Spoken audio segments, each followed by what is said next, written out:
That's why I like talking with Nicholas Koslov, who we had on last week about Latin America, because he is the one of the only analysts out there who's able to actually write about these governments in the region in a full picture way, because they do have some real problems. But the truth of the matter is that as soon as you get to Latin America, from a U.S. perspective, it just brings out the absolute worst. And it's amazing. As soon as Ecuador comes up, you just know that this just funnel of darkness is going to take over that entire story. When does American media outlets ever cover Ecuador to begin with, in terms of the general consensus of what's going on over there? Never. Never. I mean, you're Why not do we only going hear to about- see. And another thing too that's really important to note about these countries. So I'll say this with Venezuela: there's no question that Hugo Chavez didn't have a sustainable financial strategy, and that he was, overspending based off of an oil bubble. That's true, and there's a lot of cronyism and a lot of all the rest.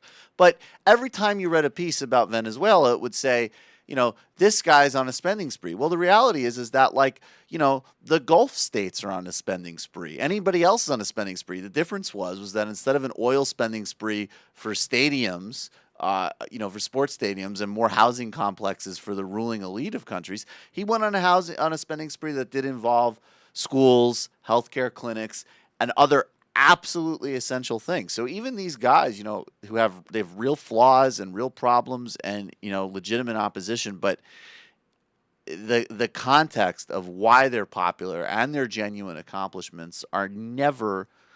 I mean, by the same token, Roosevelt did a lot of terrible things when he was president, like the Japanese internment, but we remember him as the guy who laid the ground of modern America and was a tremendous success. And some of these guys, I don't think Chavez, but some of these guys possibly, and maybe even Chavez in some respects, they'll be remembered domestically in similar ways if they can pull off what they're attempting to pull off. And the narrative we have about them is nonsense. I'm not saying to be romantic about them or overly supportive. Oh, of course, yes. But the narrative we have about them is utter garbage. Because in this country, we have a real habit in this country of having to see things black and white.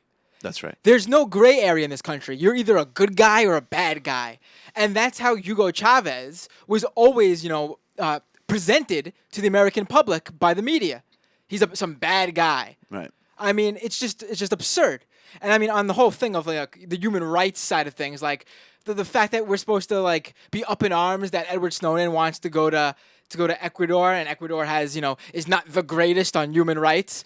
We're the greatest. I mean, tell the hunger strikers at Guantanamo Bay that Ecuador is terrible with human rights. Let's see what they have to say about it. I mean, there's no question that the United States following through on its rhetoric and some of our history and traditions on human rights would be the most potent anecdote to all of this. But that doesn't seem even past that. People in America always want this country to be held up to a higher standard because it's apparently better than the other countries. And to compare, Ecuador does this. Why is he running to Ecuador? They're no better. China does this. They're no better. But that's not the point.